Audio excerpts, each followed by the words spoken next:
things that duplicate. It's typically very, very simple. Even like if you go back and watch Steve Jobs videos where he talks about the launch of some of his new products when he was alive, when he'd get on the stage, he would explain it in a way that other people really, I mean, he didn't talk in technology talk. It was very, very simple. And and if you listen to any successful CEO of a billion-dollar company that has had a great idea, they speak in very simple terms. And so I had a mentor, and I talk about him in my book. His name was Steve Smith in my last company. And I heard him speak, gosh, a few hundred times. And it didn't matter if he was talking to 10 people or if he was talking to, 20,000 people. He gave the same speech. It was a 1-hour speech. And he only talked about 3 things in his speech. And one of those things he talked about was the importance of keeping it simple. He didn't ever change his speech. If you'd heard him 3 times, you'd heard everything he's ever going to say. But he had this very simple, everything was 3 steps, they weren't steps. They were just 3 things he would talk about. He talked about never, ever quit. He talked about simplicity, and he talked about the process of getting a check, the simplicity of it. And so the first thing is, when you are sharing your opportunity with people, if they may go, oh, this is really good, but I could never do it. That's common in our business, because the people explaining it, they just go over so much stuff with the person. They're like, oh, this is great, but I don't have time for this. People that say I can do it, they're the ones that do it. So that's the most important thing. And related to that, when people read my book, I think this is the main reason my book has done well over the years. It still sells thousands of copies 12 years later. And it's all over the world, It's crazy. Is because when people read my book, they go, I can do it. They go, I can do it. I can do this. Even though I don't sugarcoat. Like, I put it all out there. Like, I tell them how hard it's going to be. I tell them about the trials and the tribulations. But when they read it, they go, this makes sense and I can do it. And that's what you want when you're sharing your opportunity with people.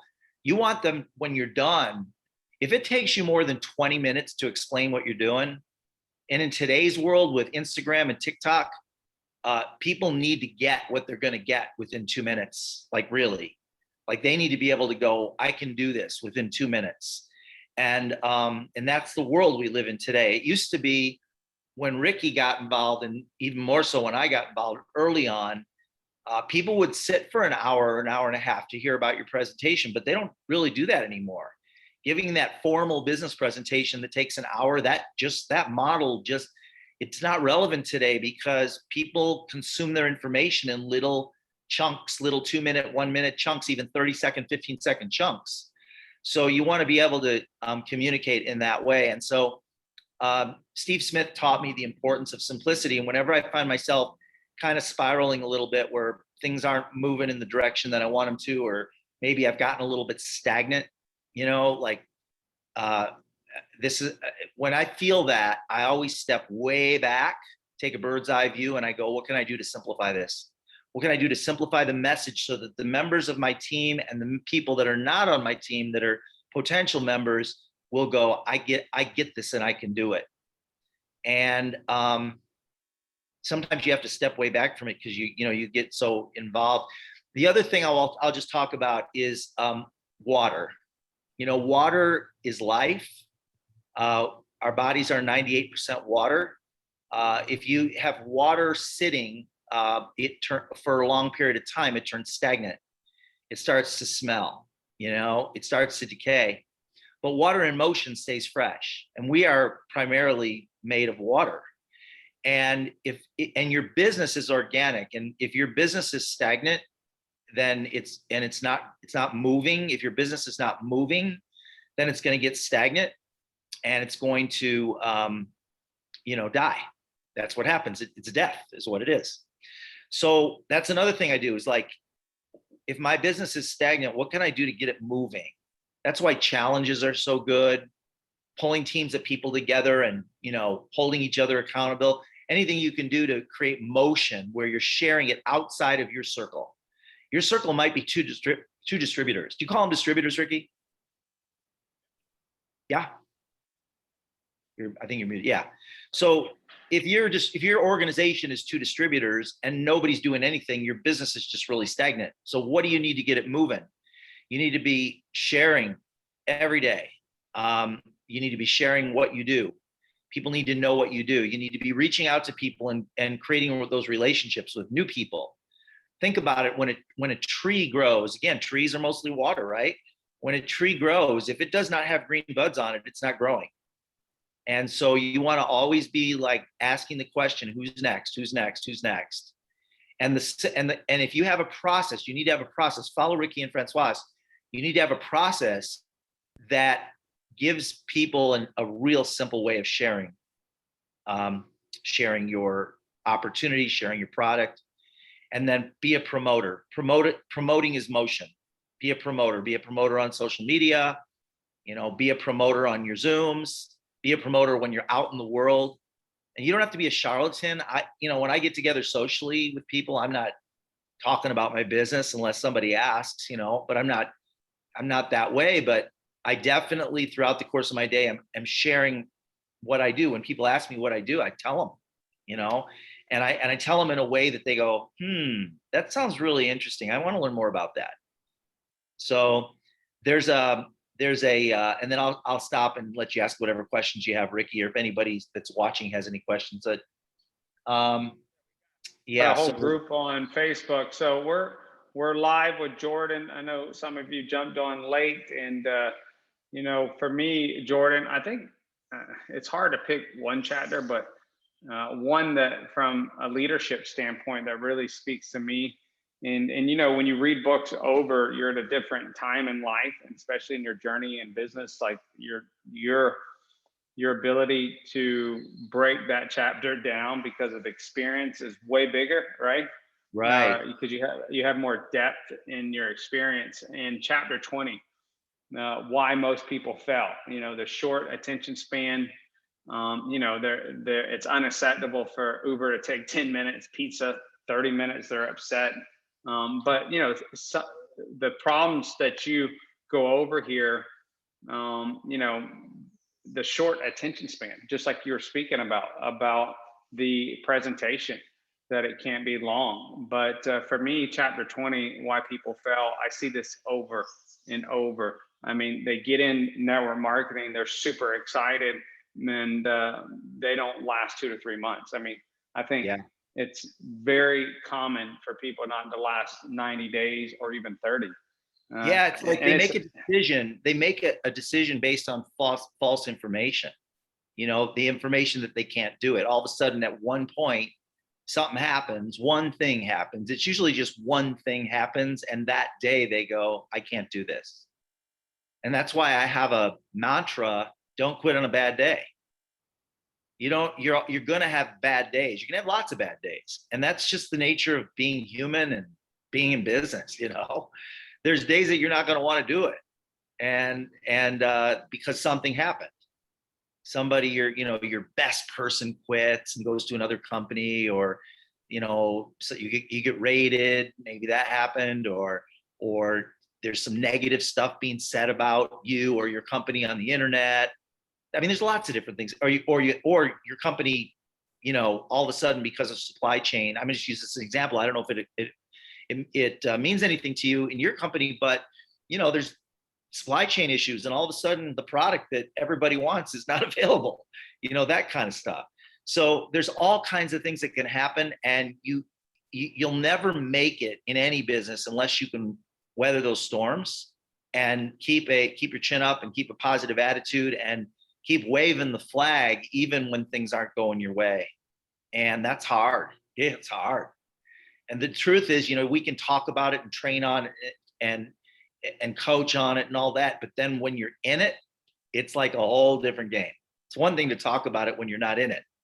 But as soon as you're in it, it's like, I can't do this, So I have a helicopter. I don't talk about this in Beach Money because I didn't have my I wrote Beach Money in 2008, and I didn't get my helicopter pilot's license until 2016. So my helicopter stories are not in my first book. I got a little bit in the second book, but the the process of getting a helicopter pilot's license, especially when you're in your 50s, I don't know if that makes a difference, but I think it does. Most people that get their helicopter pilot's license are in their early 20s.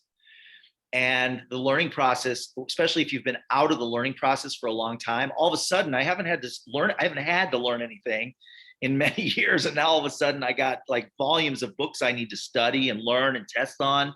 And then I got to learn to fly the helicopter, and some of the stuff that you do, a lot of the stuff you do is really hard. It's hard to learn, and it takes many, many, many times before you can master these things to be able to fly safely.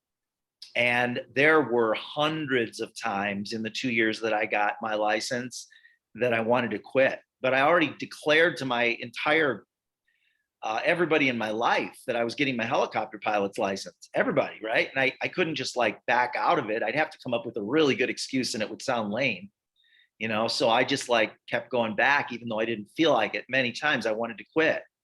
We say that, but like, again, when you're in it, like when you're experiencing gripping fear for whatever reason, whatever it is, whether it's in your business, for me, the helicopter, gripping fear, but yet I still had to get in my truck and go down to the school and do what I needed to do to get to the next level. Otherwise, I'd never be able to fly.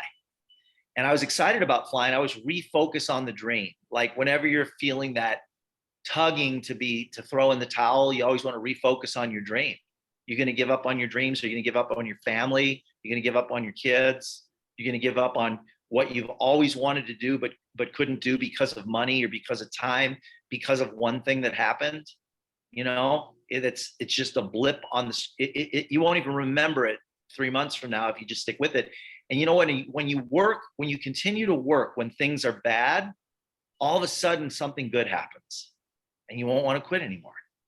But it's hard because you have to make your decisions based on what you're committed to, not how you're feeling. There's days when Ricky and Francois wake up and they're like, oh, they got to deal with some stuff that they don't want to deal with. They've shared stuff with me. They don't want to deal with it, but they're committed. They're committed to their team. They're committed to their family. They're committed to their kids. They're committed to their future life. They're committed to all the members of their team that have made a, took a leap of faith. And that's why they do it, even on days where sometimes they don't feel like it. That's normal. And so what you're going over is lining up exactly what God gave me to speak on at convention in a couple of days. So Nice. We do have a question here from Dottie Viboda, a wonderful friend of ours. Jordan, what do you think was a major reason why people started following you? Is that Dottie, did you say is her name? Is that right, Ricky? Dottie? Yep. Can you hear me or no? Yeah, you're kind of a little delay. Is it Dottie? Yeah, I can't hear you. That's weird. Please hold on. Tell me, is her name Dottie? Hold on. Let me get rid. Can you hear me now? Yeah, I can hear you. Is her name Dottie? That's so weird that when you say her name, I can't hear it. It's completely silent. No, I can't hear you. You hear me better now? Yeah, I heard that. Yeah. So I took off my earpiece. I think there's something wrong with these earphones. Dottie Viboda. Dottie. Okay. Yeah. And she asked, what do people remember me for? Jordan, what do you think was the major reason why people started to follow you? I would guess this means after you did 11 companies or during your growth. What do you think is the major reason why people started following you? Do you know, I've never been asked that question. I've been on hundreds of these, and I've never been asked the question. I've never really sat back and analyzed, like, why did people start following me? Ricky, maybe you can answer that question. Why do you think? Because give me some help on that. I'm not really sure. I mean, if I had to be 100% transparent, I think everyone has a journey of learning that they have to go through, and most quit during that journey on what they have to learn during the journey to be able to handle what is their purpose. Yeah. So every time I'm going through something hard, as I look back, I realize I needed to go through that to be able to handle what I'm doing now. And Jordan will probably agree that 10 plus companies really prepared him. That fire, that grit, that ability to handle people and to relate. I mean, if you read Jordan's story from where he came from, his upbringing, in his job, he was making less than $20,000 a year. He didn't have what you hear a lot of times. Oh, they had a big network. No, Right. Jordan had to become something to attract a network. And a lot of people are not willing to do what Jordan did. Did he quit? Yes, but he never gave up. Right. He never gave up on his dream. He And I quit, think, but he didn't give up. yeah, and I think like in listening to what Ricky's saying, I would probably say people were following me because I kept going for it, and I would share my struggles, like really share my struggles, but I kept going for it.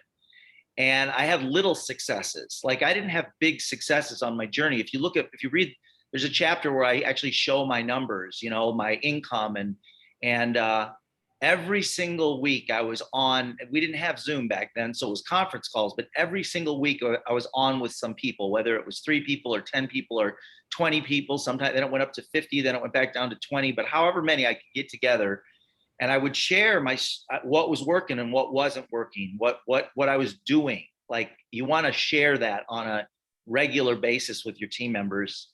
You're not just your successes, but your struggles. And most top leaders in, not all, but many top leaders in network marketing, they don't share really the depth of some of the things that they've gone through to get to where they are. Yeah, so the people can relate. Right. I mean,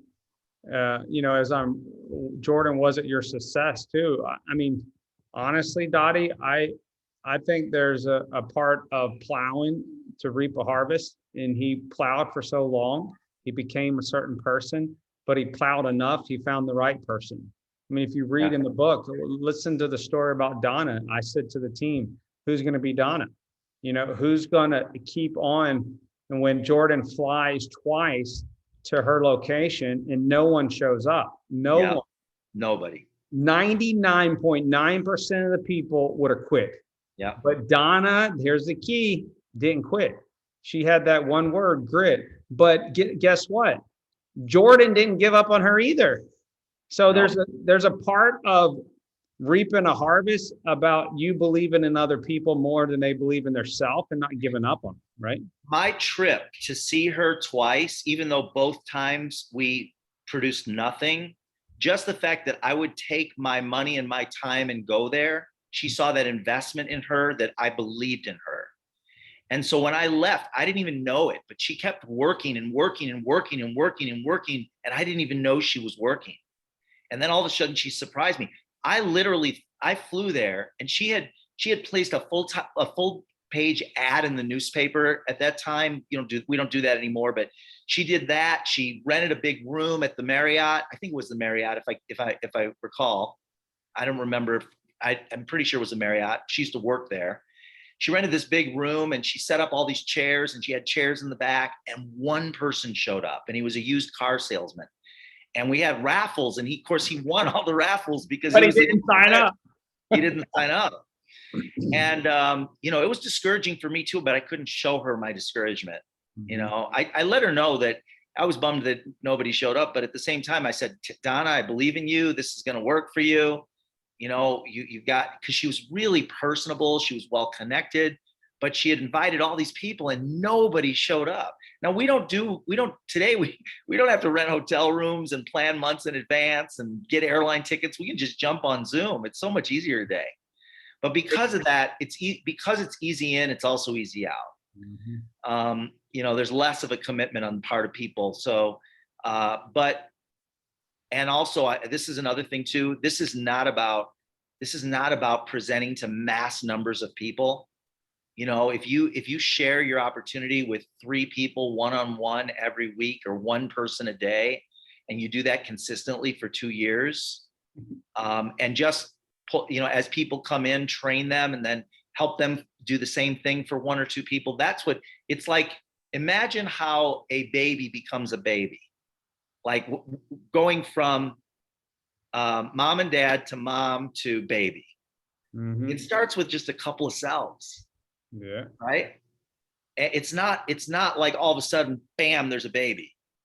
Right. Or you plant a seed and it turns into a little little sapling, right? It pops up out of the ground. It's just a few cells, and then eventually gets.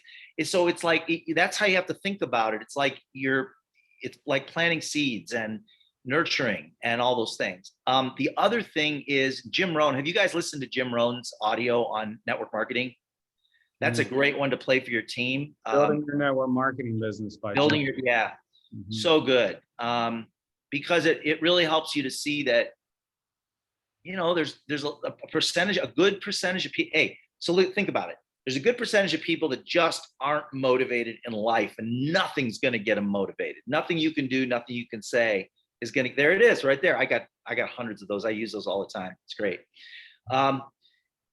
So there's a certain percentage of people that no matter what you do, no matter what you say, no matter who you put them in front of, they're not going to be motivated. If you can get them motivated for an hour later, they're not motivated. It's just the nature of them. That's how they are. That's how they're wired. There's a certain number of people that are the right people, but the timing is just really off. This is a good percentage of people. Like they're in the middle of something really that's taking like really all consuming in their life. Like they have a relative that's got cancer, or they just lost their job and they're just struggling to try and keep things together, or they're getting ready to take a 2-week vacation, so the timing is just off, right? And that's a good percentage of people. So right there, if you take those two groups, that's half the people you're presenting to. So now the other half of the people, it has to be a good fit for them. They have to see the opportunity. They have to be willing to make the commitment. They have to have a little bit of money to get started. All those kinds of things. You really, I think it's reasonable to expect that you'll sponsor 1 or 2 out of 10 presentations. Doesn't mean you won't sponsor some of the others later, or won't sign them up with customers later. But so much of it is your ability to stay in touch with them and just be a friend until the timing is right. There are people that you show it to that will, every night they're going to sleep thinking about it, but they're not signing up, but they're thinking about it. And they won't tell you that. No. And then 2 months later, they'll go, I'm ready. But they've been thinking about it every night. They're talking about it with their spouse or their boyfriend or their girlfriend or whatever. They're mulling it around, trying to envision what it would be like, all those kinds of things. And then that's why it's so important that you continue to feed them, the ones that are interested but aren't signing up, just continue to feed them a little information, invite them to things, stay their friend. If you see something on social media you think they would like, unrelated to the business, send it to them. Just stay connected. I just signed up a woman. She is a server at a restaurant called The Haunted Hamburger here in town. I've known her for 15 years. And she kind of knew what I did, but not really. And then her situation has just changed dramatically. She's got kids, and all of a sudden she's interested. And she signed up with me yesterday after 15 years. And then I signed up a woman that check this out. She used to do my hair. And she signed up less than a month ago. So that was a long time ago, Jordan. She's known me a long time, and she's known what I do for a long time. She just signed up with me. But here's the thing. If you stay in touch with people and be their friend and continue to add new people, remember, it's always about new. Who's next? Who's next? Who's next? Who's next? And then stay in touch. Have a system for staying in touch with those people in a meaningful way so that they know that you care about them. Those are the people that you'll ultimately do business with, not necessarily this week or today, but maybe in a week, maybe in a month, maybe in 6 months. And the more you do that with them, you'll get to a point eventually where once or twice a week, somebody's contacting you and saying, I'm ready to sign up. Yeah.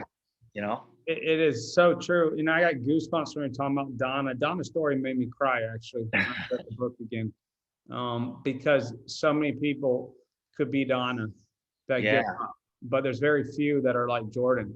And when I got goosebumps just a minute ago, what God was showing me is that probably nobody in the world or in Donna's life ever really believed in her.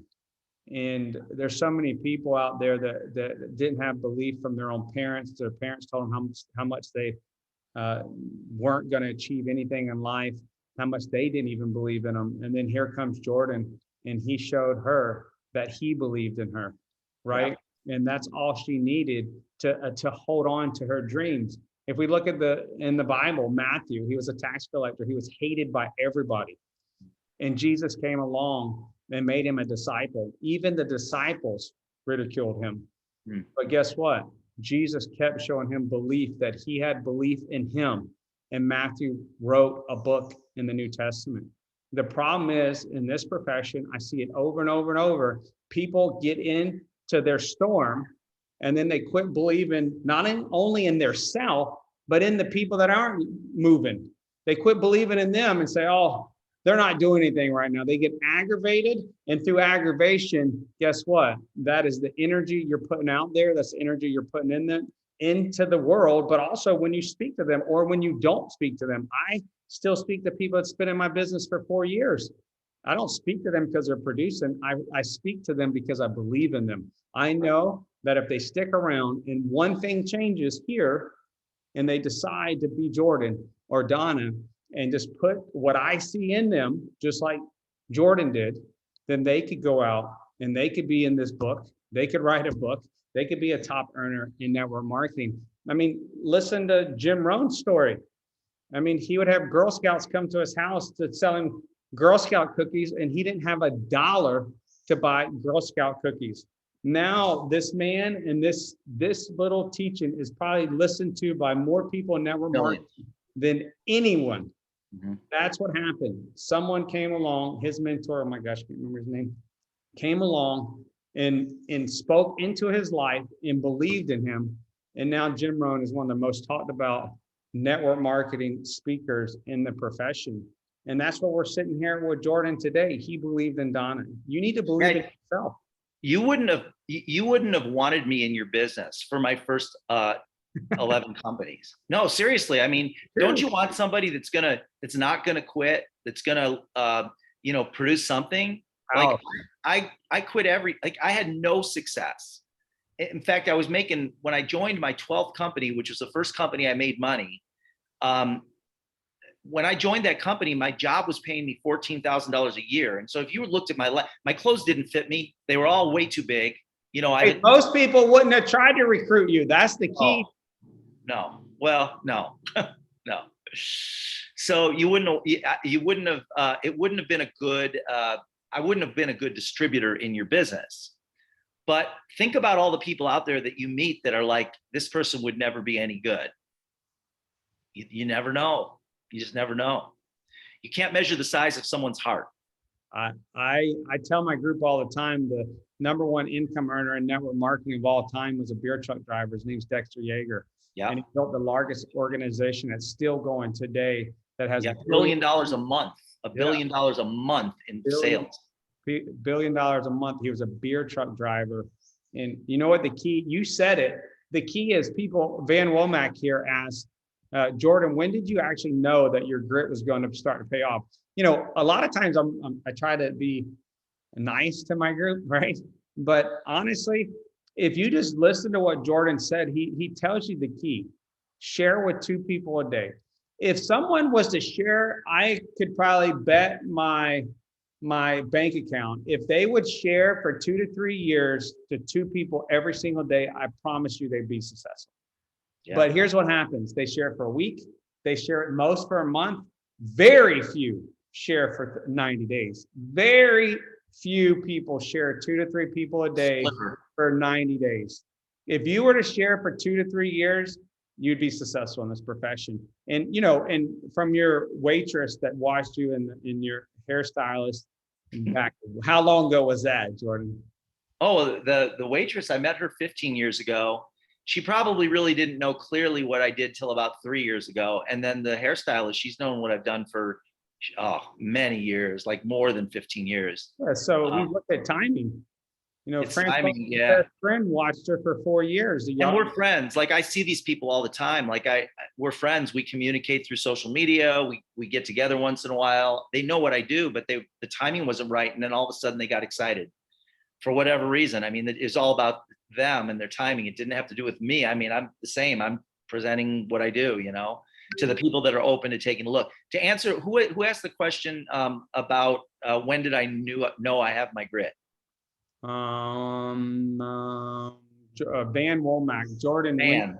when did you actually know that your grit was starting to pay off? Oh, when it was starting to pay off. So yeah, I mean, in terms of starting to pay off, it was really my 15th month in my 12th company.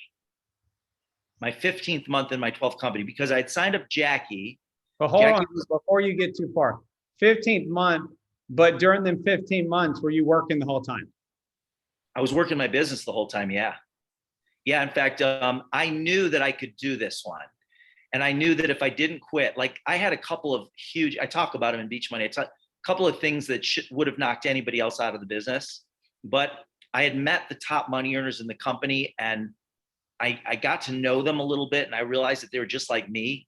There was a point where I said, I can do this. You know, like if they could do it, I could do it. I mean, that's how I felt. And so I just kept going. I was sharing the business 3 times a week, signing up 1 a month on average, looking for the ones, there were few and far between, but it was like my first 15 people did nothing. So I'd been in the business for almost, a year and a half, and the first 15 did nothing. And then my 16th distributor, she introduced it to a woman named Judy Dubiel out of Albuquerque, New Mexico. And Judy had never built a network marketing business. She was a secretary and a student, and she was married to an airline pilot. And all of a sudden things started to percolate. It started to pop underneath her. There were people that were being introduced. There were people that were signing up. She wasn't even in my state. I was in Arizona. She was in Albuquerque. And so myself and Jackie took a trip to Albuquerque from Phoenix, and we got together with a bunch of people, and everybody that Judy introduced it to was interested. It was the weirdest thing, because the first 15, they did nothing. Like, they're friends of mine, people that I knew, they did nothing. But then all of a sudden, my 16th, and from that one leg, it was in my first 2 years, that one leg, Jackie's leg, came over 12,000 distributors and 40,000 customers. So Jordan, here's the question. Okay. 2 years, 15 months. Whoa, there's some power in this message here. Whew, I got goosebumps again. How many people would work for 15 months? How many people would actually keep signing people up to 15 and then get to the 16th that did something? And how many people would last 2 years? Yeah, it's a small percentage. That's why, that's the reason why we'll never be saturated. This business will never get saturated for that reason. And it's the second reason why it's a well-paid profession. Like, if everybody did this, we wouldn't get paid very well. Yeah, that's true. We get paid a lot of money when you build a big business, because so few people will actually do the work. Woo. That's why we get paid the money we do.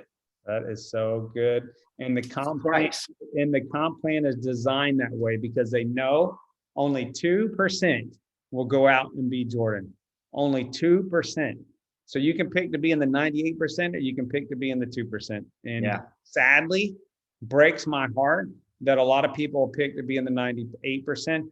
Jordan, all the time I hear this, oh, Ricky had a big network. And I'm like, you know how I had a big network? I quit school in 11th grade. I never got my GED, never finished high school. It just came to me that my argument back, you know what I did? I did what Jordan just said. I talked to people. I started my company as a painter at 19, never painted a house in my life. How did I have to go out and get work? I had to talk to strangers. I had to talk to people I never met. And I had to do what? Build relationships. So when people say I had I had people that I knew from construction that were strangers. If a high school dropout can go meet a bunch of strangers and build people that he knew, then okay, then you can too. Yeah. I mean, and that's what Jordan did. Here's a story I wanted to share with you that no one has heard before. And I just kind of lost it. I had it and I lost it. I got to get it back, because it was like so good. It was so good. I know what it is. All right, check it out. Nobody's heard, you guys, none of you have heard this before. I haven't told this story very often. I've been with my company for 17 years, and I've made $18 million. Woo! And what's that?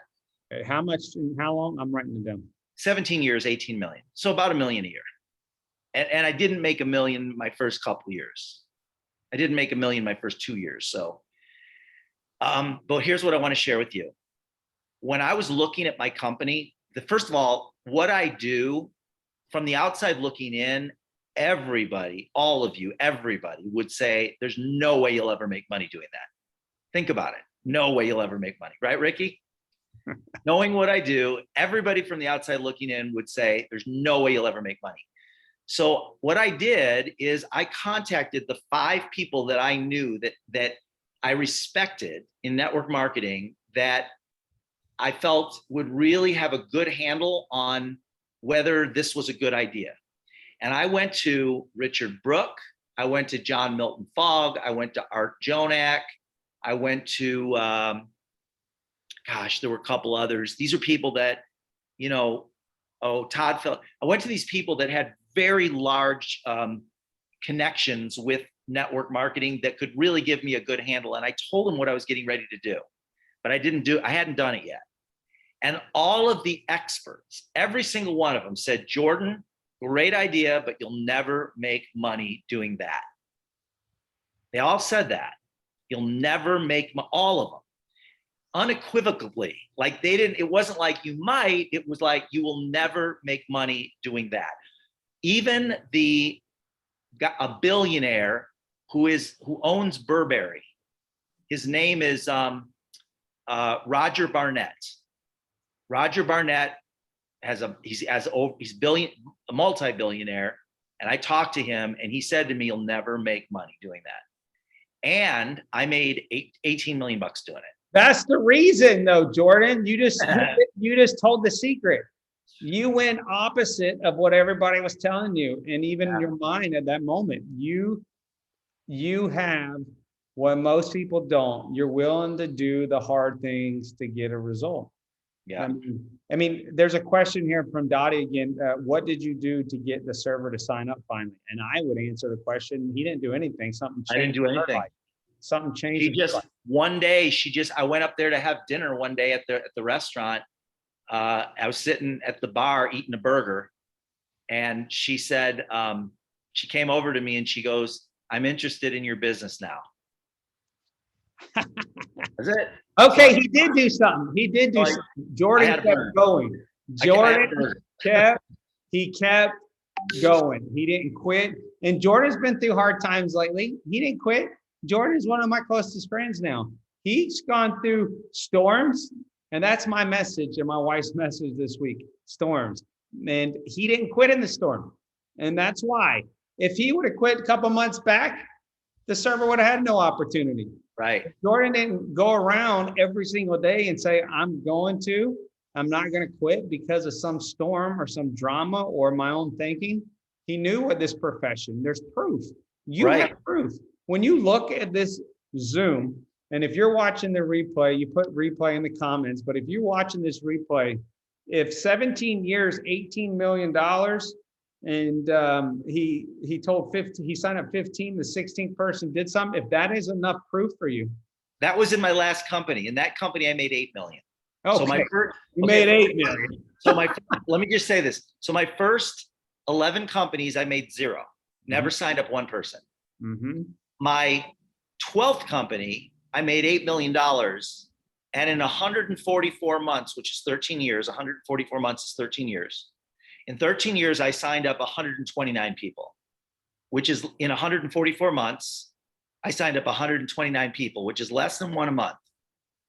From those 129, 5 of them, 5 led me to my entire organization.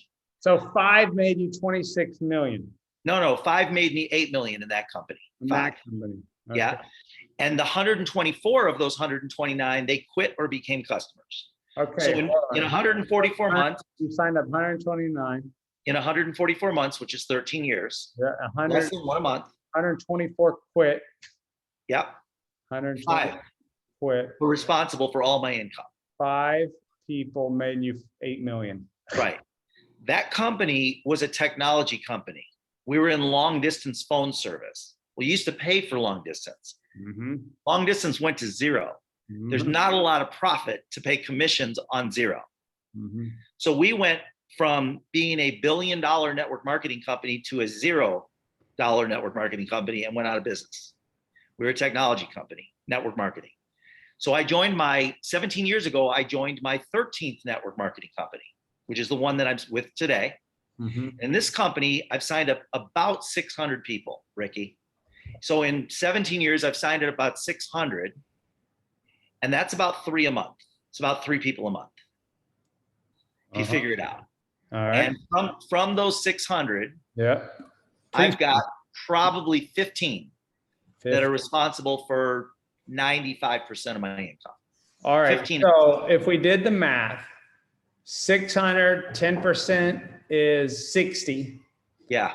5% is what? 30. 30. What is 2%? 2.5%. Yeah, right. 15 people, Yeah. 2%. He just said it. Ricky said it. Ricky said it. I told you, it's the 2%. It's never going to change. It's the law. Are you going to be the 2%? But you have to think mentally. When you stop, you become the 98%. When you quit, you become the 98%. But when you're going through the valley, when you're going through the storm, you become the 98%. The difference is the 2% always are even. They always plow the field. And this is what Jordan's numbers show you. 600 people, 3 a month. He kept plowing. He kept going. That's the difference. But here's what I see. The 98%, they work 2 weeks. They hit a rank. How many times you seen this, Jordan?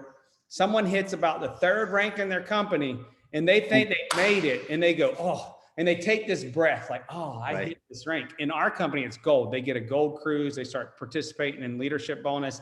And then I'm almost 99% of the time that I've watched in the last 6 years, they hit this first like rank where they see some kind of trip or something and they go, I made it. And that is like You can never say you made it. Yeah, they like 3 months of nothing. And then they come back around. Oh, I really need to get this going again. No, you had it going.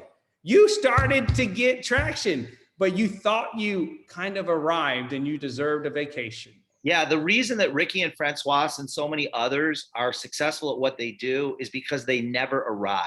You never make it. It's like you're always on that journey of personal growth inside, but also outside. You know, it's like as soon as you stop growing, you're dying. When you're ripe, you rot. When you're green, you grow. Woo! Yeah.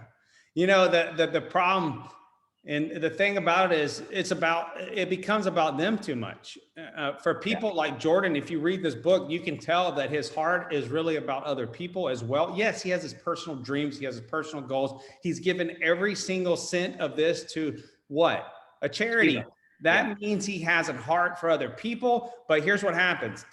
This profession, when you hit a rank, it became about you instead about the people you brought in. And when you become the 98% and you take time off, you forget about them and you only rest in your success. And when you rest in your success and you forget about thinking about other people, guess what? Your business goes backwards. You quit plowing the field and you became what? Selfish. And people in this profession do not do well if they're selfish. And you might be temporary. I'm sorry, it's the truth. And if you really evaluate why you took time off, because you thought you needed it, well, what about the other people that needed you? That's the question. But Jordan knows when he brings someone in, he's willing to fly to help Donna. You know, I hear so many people over and over and over in this profession, and I'm just going to be very clear and honest today, that they start to bring people in and then they take these gaps off. In my heart, I always look at like, you just had 10 people come in your organization. What about them? Mm-hmm. Like, it's not my job to come in. Yes, I'm going to help them if they reach out to me, but they're in your organization. You should have some kind of heart for these new people because it's a very pivotal time in their dream in this profession that you help them. It is your job to say, okay, if I'm going to build network marketing, it is called sacrifice, but it's also called selfless. I have to be selfless to help these new people because they're relying on me, because literally, if you don't feed them, they will die, right? That's good. I like that.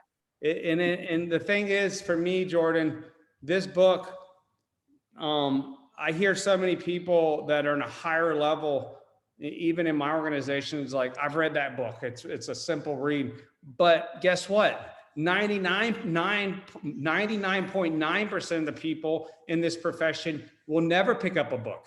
Right. So, but if you go through the book with them, how much of this book will speak to them? Because because they're brand new in the organization. They're brand new in the profession. So a lot of times what you go through for your team, for people in your organization, is not for you, but it is for them, because they won't do it without you. And it's the same about building the business. Jordan didn't write this book for himself. Right. He wrote this book for people that were at the same position that he was, that could save them 11 years worth of pain, 11 years worth of frustration. That's why he wrote the book. So when you read stuff like this, if you've been in the profession a while, this book everything might not be for you, but guess what? Everything is for the new person, because it was for me. And I was a 20-year entrepreneur at the beginning of this book. When I read this book, I was 20 years. And this book, I didn't know zero what was in it. And Ricky, thank you so much for promoting it and for telling everybody about it. By the way, if anyone wants to follow me on Instagram, that would be really awesome. I'm Beach Money Jordan. Beach Money Jordan. Put it in the chat and I'll copy and paste it to Facebook. All right. Should be pretty easy, but I will do that. So let's see if we have any last questions and then we'll jump off.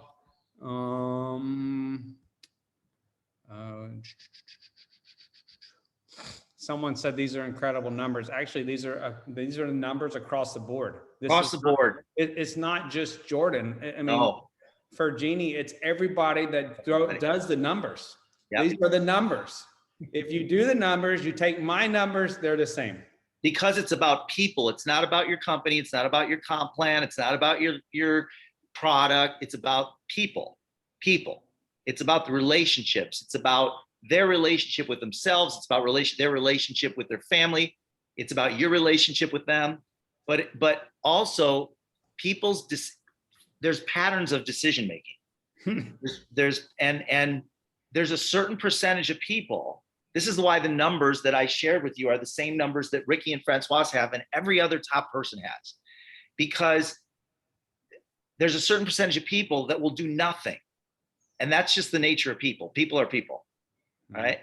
Mm-hmm. That's the reason why for every 100 people that join a gym to pay a monthly membership, 30 of them will never even go work out once. They'll join, they'll pay monthly, but they'll never work out. There's a third of them that'll work out once a month or twice a month.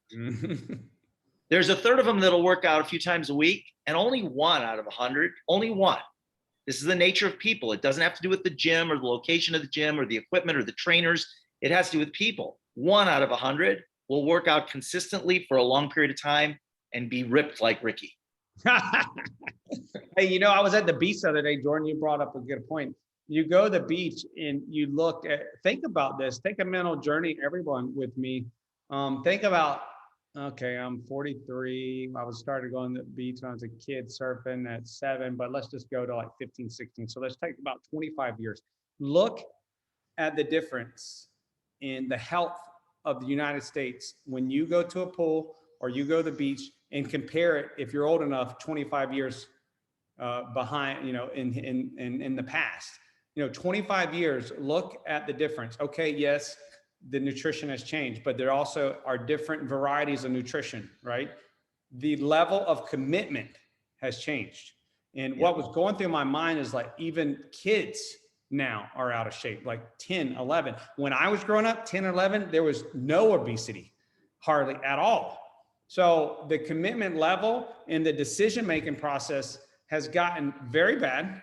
And that's the same percentages on the decision-making process and the commitment in network marketing. Yep. But what you do, if you share it long enough, it's this. I believe the 2 first things in network marketing everybody should do and spend on self-development, these 2. But this right here, he talks about a ratio will appear. When you heard Jordan say 10, you get 1 or 2, this is Jim Rohn. He's listened to Jim Rohn so many times, but not only that, he didn't listen. He went out and did what Jim Rohn told him to do. And the ratio appeared. It's the ratio. for Jeannie, everybody that's listening, the ratio appeared in these numbers. It's the same numbers that that Jim Rohn talks about. This is the percentages that are people. You're going to run through people, just like he said. You're going to run through this person, that person, that person, and then that one person's going to say, like the waiter, "Hey, I'm ready to go." And Yeah. you know, speaking on waiters, that waiter could be, oh my gosh, just went Roberti. It could be Roberti. Roberti started as a waiter. He's made 120 million in this profession, right? Yeah. He called 10,000 people is the rumor his first year, right? Yeah. So, and how old was he? 21, I think. Young. Yeah. 21. He's been through a lot. He's a good friend. Yeah. He's been through a lot. Have you met him? Have you met him, Ricky? Not in person, but I've listened to him a bunch on YouTube. Yeah. Well, Jordan, you're been a fun. massive blessing. I hope you guys have found value in this. If you're watching live, in the comments, give Jordan some love. He can't see him on the Facebook side, but what you said, what people are saying here, thank you both, Jordan. That you're a huge blessing. This is great wisdom, truth. What else? I love this. Thank you. Everybody loves it. So thank you, everyone. I appreciate it. And I just pray that God continues to bless you because you're a ambassador to this profession and you have the right heart for this profession. And I feel honored to do life with you. And this profession is better because of this book, because of Jordan. And you're going to keep being blessed from it because you give back to it, just like today. Right on. Thank Love you guys. Thanks, Ricky. Appreciate it. Tell Francoise I said hello. Give her my love. I will. Thank you, brother. All right. You guys have a good one. Bye-bye.